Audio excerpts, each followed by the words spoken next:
హృదయపూర్వకమైన వందన తెలియపరుస్తున్నాను. దేవునికి స్తోత్రం.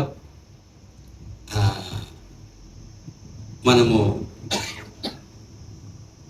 ఒకరితో ఒకరము మాట్లాడుకుంటూ ముందుకు సాగుతాం.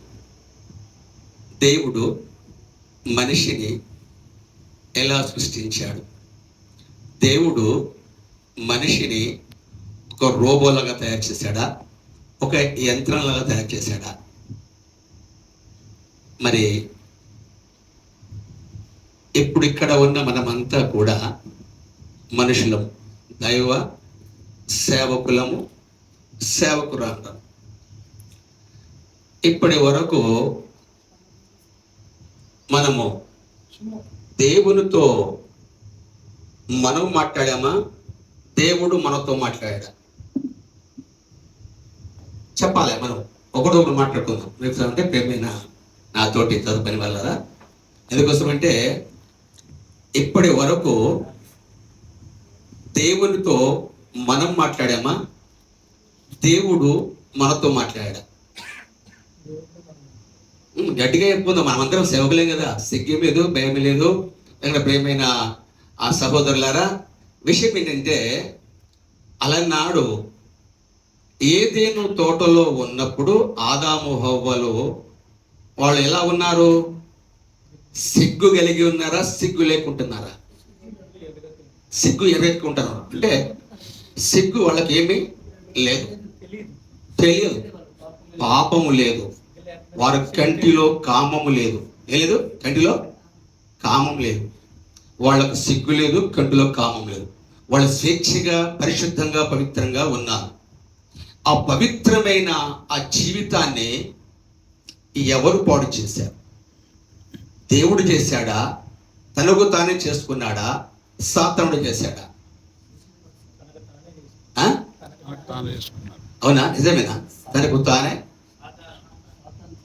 చెప్పండి, ఎవరు చేశారు?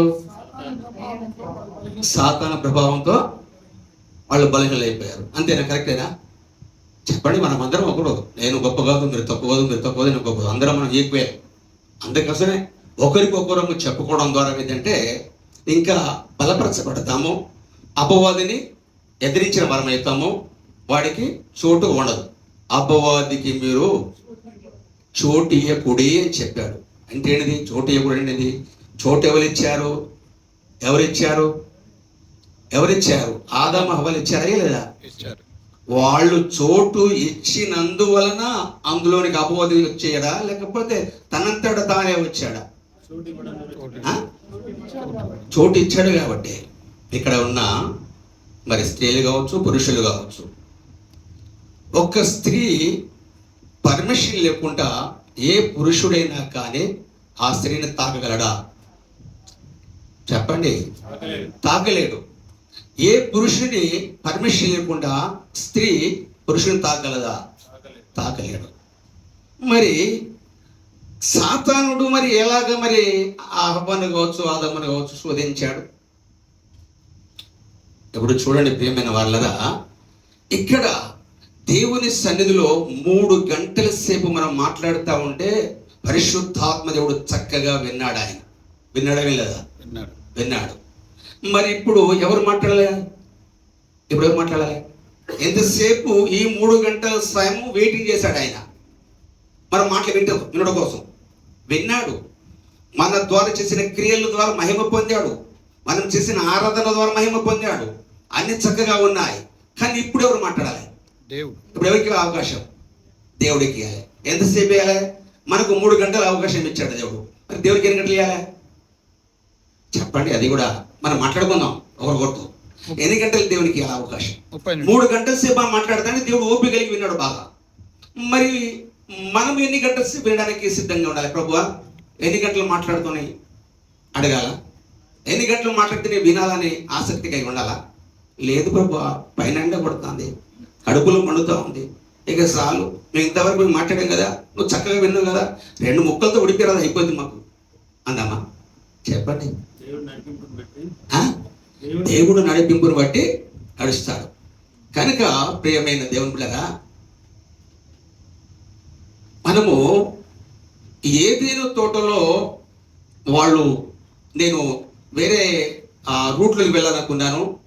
ఇప్పుడు నేను కూడా మరి అన్నలు చెప్పారు కదా గ్రీటింగ్ లాగానే, నేను కూడా ఒకరితో ఒకరు మాట్లాడుకొని గ్రీటింగ్ లాగానే చెప్పుకుంటూ వెళ్ళిపోదాం, ఒకరొకరు తెలుసుకోవడానికి. ఇదంతా మనకు తెలుసు. అయినా అపవాదికి చోటు ఇయ్యకుడి అని దేవాది దేవుడు రాసి పెట్టాడు. కోపపడుడి కానీ పాపము చేయకుడి, మీ కోపము సూర్యుడు అస్తమించేంత వరకు నిలిచి ఉండకూడదు. అపవాదికి చెప్పండి మిగతా మాట, ఏదైనా పోలు పడితే కొసొకలు పట్టాలి. చెప్పండి, అవును కదా? కొసొకలు పట్టాలి, మొదలుగులు పట్టాలి. సంటలు పడితే లేస్తుందా? అలాగే మనం కూడా సేవకులమైనా విశ్వాసులమైనా కానీ ముందుకులు వెనుకలు పడితేనే ఏదైనా లేవగలుగుతుంది. అందుకోసమే ప్రియమైన వాళ్ళరా, ఇక్కడ మనము ఏదైనా తోటలోంచి బయటికి వెళ్ళగొట్టబడ్డాం. అపవాదికి చోటిచ్చి మనకిచ్చిన అధికారాన్ని పోగొట్టుకున్న ఆ ఏదైనా తోట నుంచి గెంటివేయబడ్డాం. బయటికి వెళ్ళిపోయిన తర్వాత ఏం జరిగింది? మనలోనికి కామము, క్రోధము, లోభము, మోహము, మదము, మాత్సర్యము వచ్చాయా రాలేదా? ఇవి వచ్చేసాయి. అందుకే దేవాది దేవుడు చెప్పాడు, ఒక స్త్రీని మోహపు చూపుతో చూచిన ఎడల తన హృదయంలో వ్యభిచారము చేసినట్టే అని చెప్పాడు. అంటే కంటి చూపుతో చేస్తే వ్యభిచారం చేసినట్టు చెప్పాడు. మరి ఎప్పుడు కంటి చూపుతో ఏదైనా తోటలో ఉన్నప్పుడు పరిశుద్ధంగా పవిత్రంగా వాళ్ళు జీవించారు. వాళ్ళు పాపం లేదు, కామం లేదు, అది పవిత్రమైన జీవితం జీవించారు. మరి అక్కడ వారి హృదయంలో ఒక ఆలోచన కలిగినది. మరి ఆ దేవాది దేవుని దగ్గర నుండి మరి సాతానుడు ఎలా పడిపోయాడు?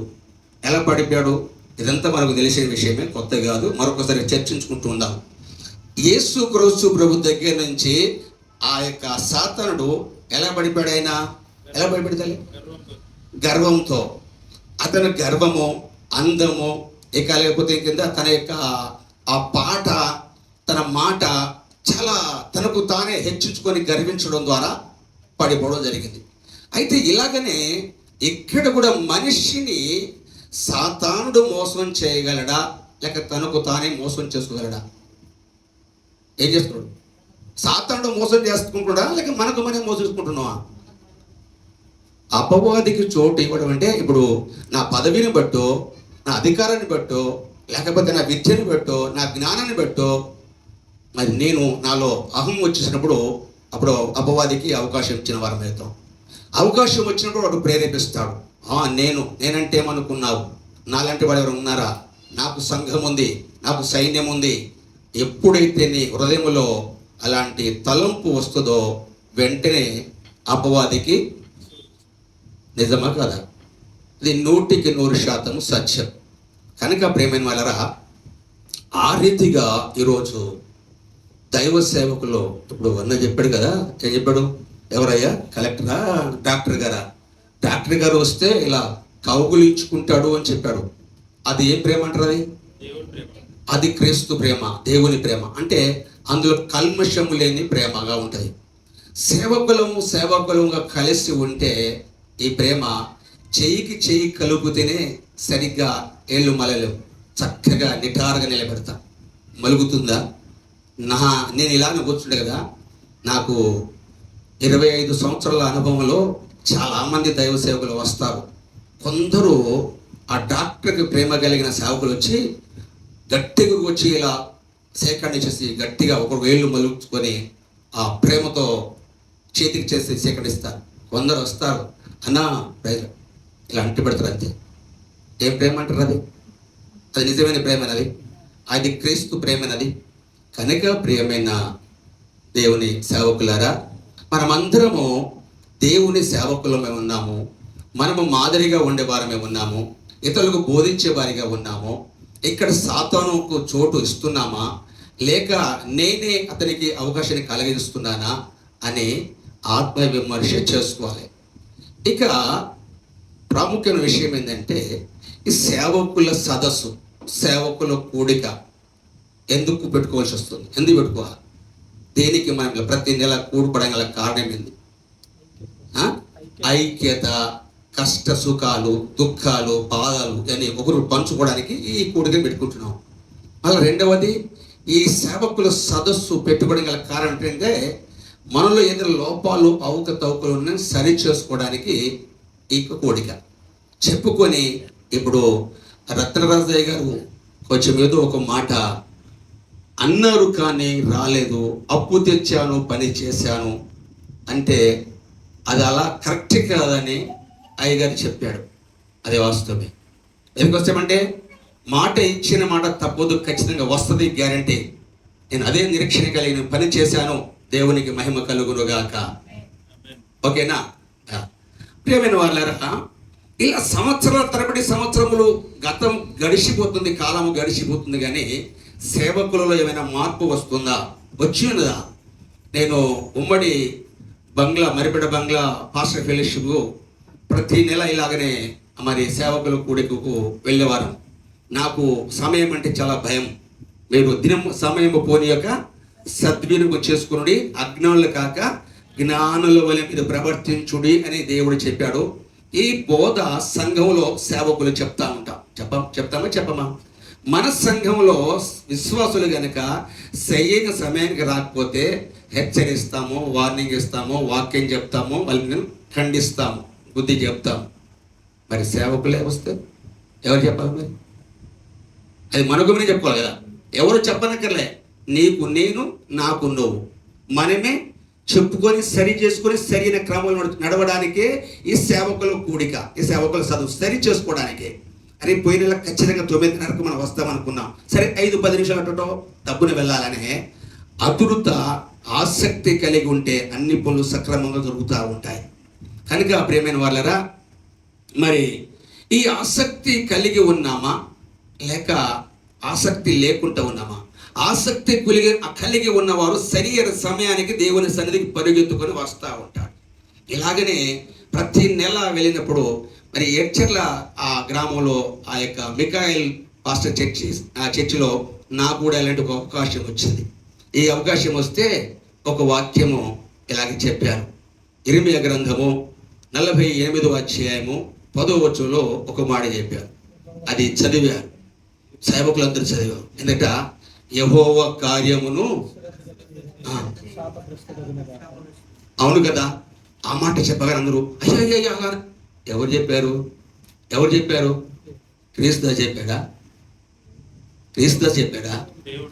ఎవరు చెప్పారు? నువ్వు చెప్పింది కాదు, నేను చెప్పింది కాదు. హెచ్చరికగా పరిశుద్ధాత్ముడు పరిశుద్ధ గ్రంథంలో రాసి పెట్టాడు. ఇది మనం అందరికీ తెలుసు, అన్ని చెప్తూ ఉన్నాం. కానీ ప్రతి నెల సరైన సమయానికి ఎందుకు రాలేకపోతున్నామో, ఆ సమయాన్ని ఎందుకు పాటించలేకపోతున్నాము, దేవుని ఎందుకు గౌరవించలేకపోతున్నాము? సంఘ కాపరిని మనం గౌరవించేది లేక దేవుని గౌరవించాలా? ఎవరిని గౌరవించాలా? ఎవరికి భయపడాలా? ఎందుకు సావసానికి రావాలి? కూడికి ఎందుకు మరి ఇలా కూడుకొని ప్రార్థన చేయాలి? ఈ 3 గంటల సేపు నువ్వే మాట్లాడుకుంటూ, నువ్వే ఆరాధించుకుంటూ, నువ్వే సాక్ష్యం చెప్పుకుంటూ అన్ని నేనే మాట్లాడి దేవుడికి వినిపిస్తే మరి దేవుని మాట్లాడేది ఎప్పుడు? సరైన సమయానికి వస్తే 3 గంటల్లో అన్నీ కంప్లీట్ అయిపోతాయి. ఆరాధన చేస్తాము, సాక్ష్యం చెప్తాము, వాక్యం చెప్తాము, ఇంకా అన్ని చేసిన ప్రతి మాట ఈ 3 గంటల్లోనే కంప్లీట్ చేసుకొని దేవునికి మహిమకరంగా ఉండగలము. కనుక ప్రియమైన వాళ్ళరా, మరి ఈ పని ఎందుకు చేయలేకపోతున్నాము? ఎందుకు మనకు అసాధ్యమవుతుంది? ఇక్కడ సాతాను ఆటంకపరుస్తున్నాడా లేక నేనే ఆటంకం కలిగి సాతానుకి అవకాశం కలిగిస్తున్నామా? నేనే అపవాదికి అవకాశం ఇస్తున్నానా లేక అపవాది నన్ను అడ్డుపడి నన్ను పోనీయకుండా రానియకుండా నిలిపివేస్తున్నాడా? ఇది వ్యక్తిగతంగా నాకు తెలుసు కదా. నేను ఎందుకు పోవాలని కనుక నీ మనసులో ఉంటే వితిన్ 1 సెకండ్లో రెడీ అయ్యి సిద్ధపడు వెళ్ళిపోతావు. అదే పెళ్ళికెళ్ళు, అదే ఊరికెళ్ళు, అదే ఇంకా వేరే పనికి వెళ్ళు, ఇంకేదైనా ఉద్యోగానికి వెళ్ళు, ఏం చేస్తావు? సమయానికి పరుగులు తీస్తావు. అదే బాల్య దినములో నేను స్కూల్కి వెళ్ళిన రోజుల్లో ఇలాగ లేటుకి వెళ్తే అప్పుడు చెయ్యిపోయిన దగ్గర ఉండే, మొత్తం దగ్గర దుబ్బలే ఉండే. ఏం చేసేవాడు? ఇలా చేయి పెట్టుకుంటూ సారు పట్టుకొని చెల్లో కర పెట్టుకుంటూ రౌండ్ తిప్పుకుంటూ నెక్కర మీద దుబ్బ రాలిపోయేది కొట్టేవాడు. దుబ్బ రాలిపోయేత దెబ్బలు పడేది. మరి తెల్లరి ఏం చేస్తాం మనము? పోతామా పోమా? మరి ఇక్కడ అటువంటి దెబ్బలు మనకు పడట్లేదు. ఇక్కడ పడుతున్నాయా? పడట్లే. కానీ మనం పడట్లే అనుకుంటున్నాము, పడుతున్నాయి. ఎందుకు పడట్లే? దేవుడు కొడుతున్నాడు కానీ అర్థం కావట్లే. దేవుడు కొడుతున్నాడు, శిక్షిస్తున్నాడు, సరి చేస్తున్నాడు, బుద్ధి చెప్తున్నాడు, కానీ మనం దాన్ని వినియోగించుకోవట్లేదు. దైవ సేవకులు మనం సేవకులంగా ఉన్న నీవు నేను మనకి క్రమము లేకపోతే, మనకి సిస్టమ్ లేకపోతే మరి ఇతరులకి ఏం సిస్టమ్ నేర్పిస్తాం మనం? కనుక ఈ నెల ఇక్కడ ఈరోజు మన కొడుకున్నాం, వచ్చే నెల ఎలాంటి పొరపాటు జరగకుండా వ్యక్తిగతంగా మనమే ముందు కొనసాగాలి. ప్రియమైన వాళ్ళరా, మరి మనకంటే ముందుగా ఉన్న దైవ సేవకులు ఉన్నారు, అభిషక్తులు ఉన్నారు. వాళ్ళు అపవాదికి చోటిచ్చిన వారై ఉన్నారా? ఎవరన్నా? మన పరిశుద్ధ గ్రంథంలో రాయబడిన అభిషక్తులు ఉన్నారే, అపవాదికి ఎవరైనా చోటిచ్చారా? ఇవ్వలేదా?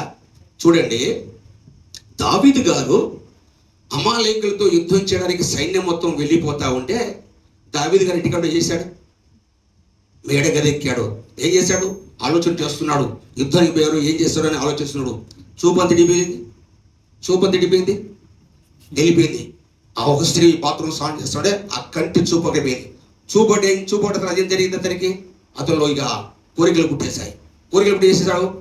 అతని హృదయంలో కోరిక పుట్టడం ద్వారా అవకాశం ఇచ్చాడు అపవాదికి, లేక అపవాది వచ్చి నువ్వు చూడమని చెప్పాడా?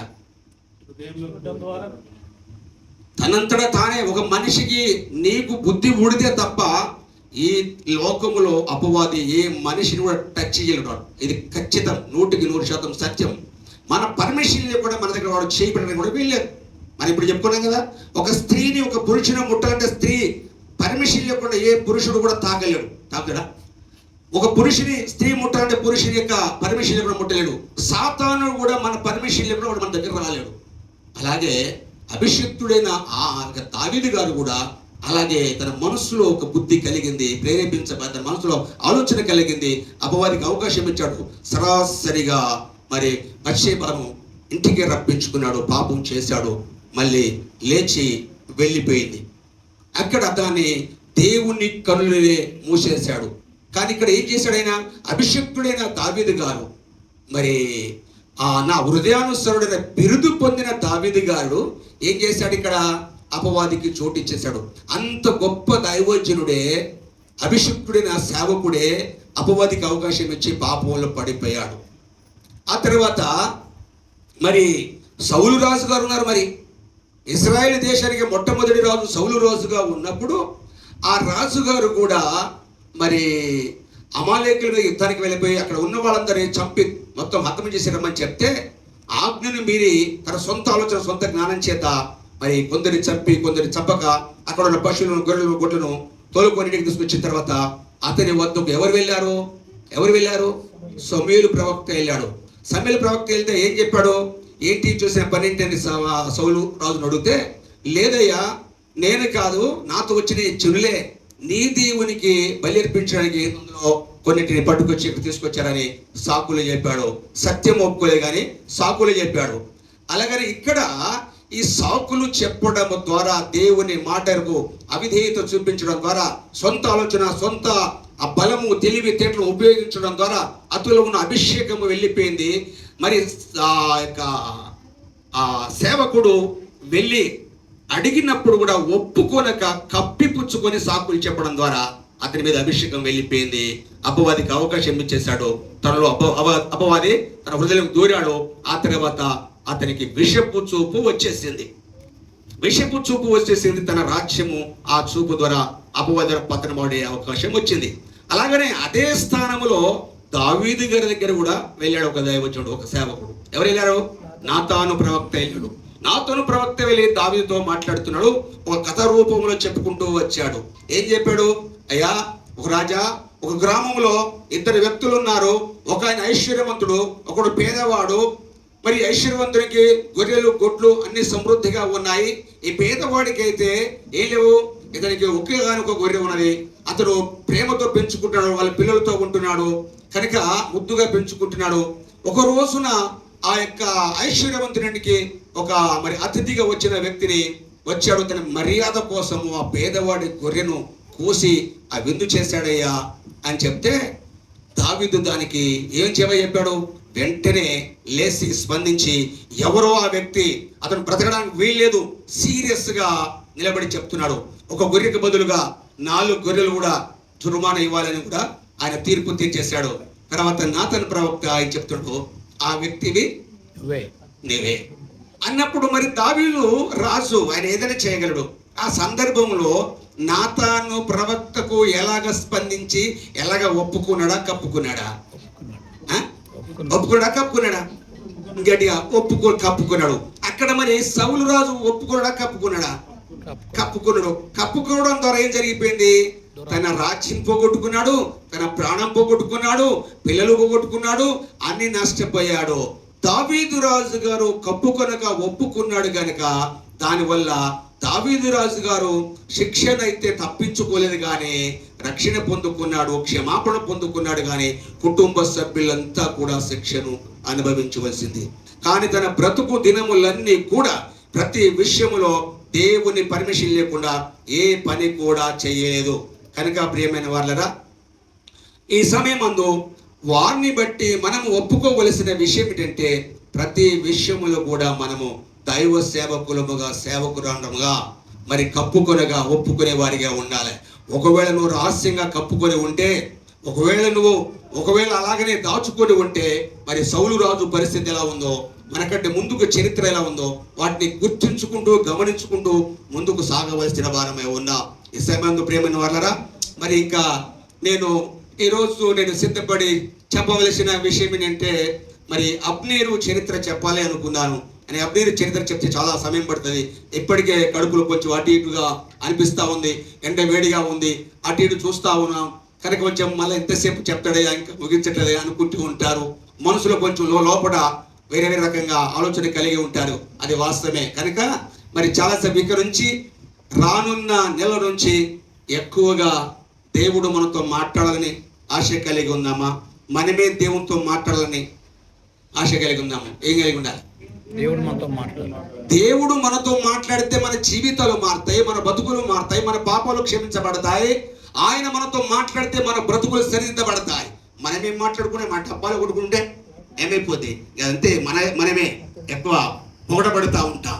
కనుక ప్రియమైన వల్ల మనల్ని మనం పొగడతలు కాదు, కానీ ప్రభు చేసిన కార్యములను విని పరిశుద్ధ గ్రంథములో మనకంటే ముందుగా ఉన్న దైవజనుల అనుభవము, వాళ్ళ చరిత్ర చదివి, వాళ్ళ చరిత్రలో ఏం జరిగింది, ఎలాగా మరి నష్టపోయారు, ఎలాగ దీవించబడ్డారు, వాటి అనుభవంలో నుంచి మనం నేర్చుకొని వారి అడుగుజాడలో నడిస్తే దేవాది దేవుడు భూమి మీద బ్రతికినంత కాలము ఆయన పనిచేసి పరీక్షలో బహుబలముగా సాధనము వాడుకొని ఆ రాజ్య వారసులుగా ఉండడం కొరకు మనల్ని నన్ను వాడుకుంటాడు. కనుక ప్రియమైన వాళ్ళారా, ఈ లోకంలో ఎంత కాలము బ్రతికినా ఒక రోజు ఈ యాత్ర ముగించుకొని పోతాము.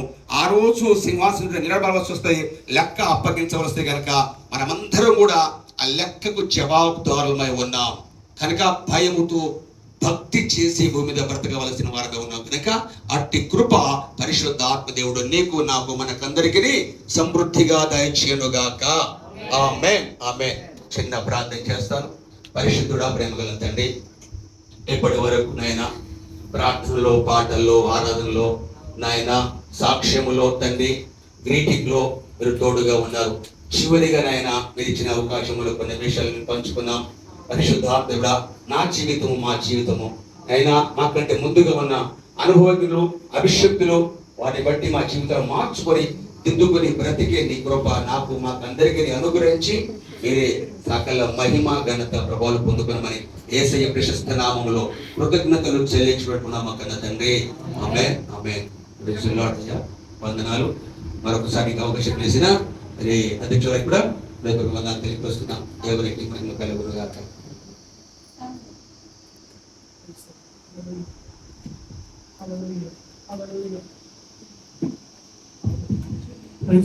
Hallelujah.